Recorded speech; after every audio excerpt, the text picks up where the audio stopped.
Donc médecin lieutenant-colonel Ben Abdeslam, sous-directeur des secours médicalisés au niveau de la direction générale de la protection civile. Aujourd'hui, on va vous parler brièvement de l'intoxication au monoxyde de carbone. Le monoxyde de carbone est l'une des causes les plus fréquentes de décès par intoxication. Il faut le savoir que ça survient généralement la période hivernale, automne-hiver, au moment où les gens essayent de trouver un moyen de chauffage à leur domicile. Et c'est souvent dû à une combustion incomplète de ce qu'ils utilisent comme moyen. Ça peut être au feu de bois. On rencontre souvent ça au niveau des feux de chantier.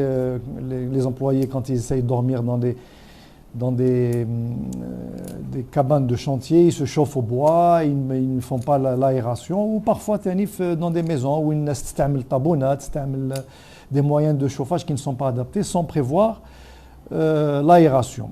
Il faut savoir que l'intoxication, elle peut être légère au monoxyde de carbone. Elle va donner des maux de tête, des nausées, des vomissements, des vertiges, une difficulté à se concentrer. C'est quand les personnels membres d'une même famille sont exposés légèrement, c'est-à-dire ils n'ont pas reçu de grosses doses de gaz au monoxyde de carbone, qu'on a ce type de vomissement, somnolence, des troubles de la coordination.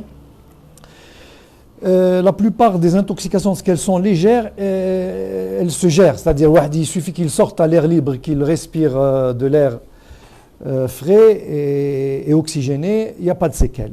Simplement, quand l'intoxication elle est un peu plus sérieuse, un peu plus grave on va dire, ou la modérée à grave, là on peut percevoir quelques signes plus graves tels que le défaut de jugement, mais il perd un petit peu la notion de présence là où il est, les gens qui lui parlent, il y a un défaut de jugement, il y a une confusion, on appelle ça une confusion, voire une perte de connaissance. Elle peut survenir, la perte de connaissance, à ce moment-là, ça peut aller jusqu'aux convulsions et de douleurs au niveau du thorax. Ça veut dire qu'il a été quand même sérieusement intoxiqué au monoxyde de carbone. Il a inhalé suffisamment, il peut avoir un essoufflement, une baisse de tension, c'est-à-dire une hypotension artérielle, voire un coma. Là, on est déjà dans quand même une intoxication assez grave. La plupart de ces victimes, Hadouma, elles ne peuvent plus bouger. Il faudrait que quelqu'un vienne les secourir. Sinon, ils perdent cette capacité à se mouvoir, à bouger. Le monoxyde de carbone, il va les empêcher carrément que leurs muscles se contractent pour y aller faire un geste qui va les sauver. Donc là, à ce niveau-là, déjà, ils doivent être secourus, soit par des voisins, soit par les éléments de la protection civile. Et l'intoxication, elle est grave, parce qu'elle est grave, par le monoxyde de carbone, souvent elle est mortelle. Ça veut dire que suffisamment de monoxyde de carbone a été inhalé et ça conduit au décès de la victime. Lorsqu'il ne décède pas à ce niveau, qu'il a été secouru à ce niveau, il peut persister des symptômes assez graves tels que les pertes de mémoire. Il va perdre définitivement sa mémoire ou une bonne partie de sa mémoire.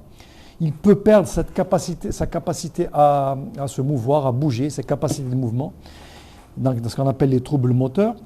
Et il y a des troubles tels que l'état dépressif, ou voire une psychose encore plus grave, une dépression ou là une psychose. C'est ce qu'on appelle le syndrome neuropsychiatrique tardif. Ça survient tardivement par rapport à la survenue de l'intoxication. Et parfois peut persister des somnolences qui sont un symptôme important. Cette personne a été sérieusement...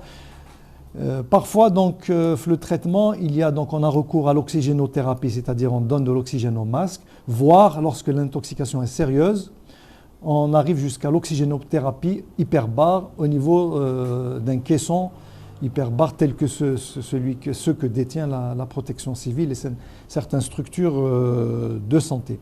Donc pour cela, il faut de la prévention, il faut beaucoup de prévention, il faut toujours veiller à ce que là où on se chauffe, il faut toujours qu'il laisse une arrivée d'air frais, que l'air se renouvelle, et pour éviter l'accumulation de monoxyde de carbone. Et bien sûr, maintenant, de plus en plus, il faut aller vers l'installation de capteurs de monoxyde de carbone qui ne coûtent pas trop cher. Maintenant, pour 1000 dinars, on peut acheter un détecteur de monoxyde de carbone qui soit domestique, que l'on installe au niveau d'une maison et qui va alerter la famille si il y a une accumulation de ce gaz mortel qui, rappelons-le, n'a pas de couleur, n'a pas d'odeur et il n'a pas de goût. C'est-à-dire, il est totalement, c'est ce qu'on appelle le tueur, parce que réellement, il passe de façon sans bruit, comme on dit, à bas bruit, et il peut être mortel, il peut emporter des familles entières. Cette année encore, notre pays a enregistré énormément de décès à ce niveau-là, à cause de cette intoxication au monoxyde de carbone.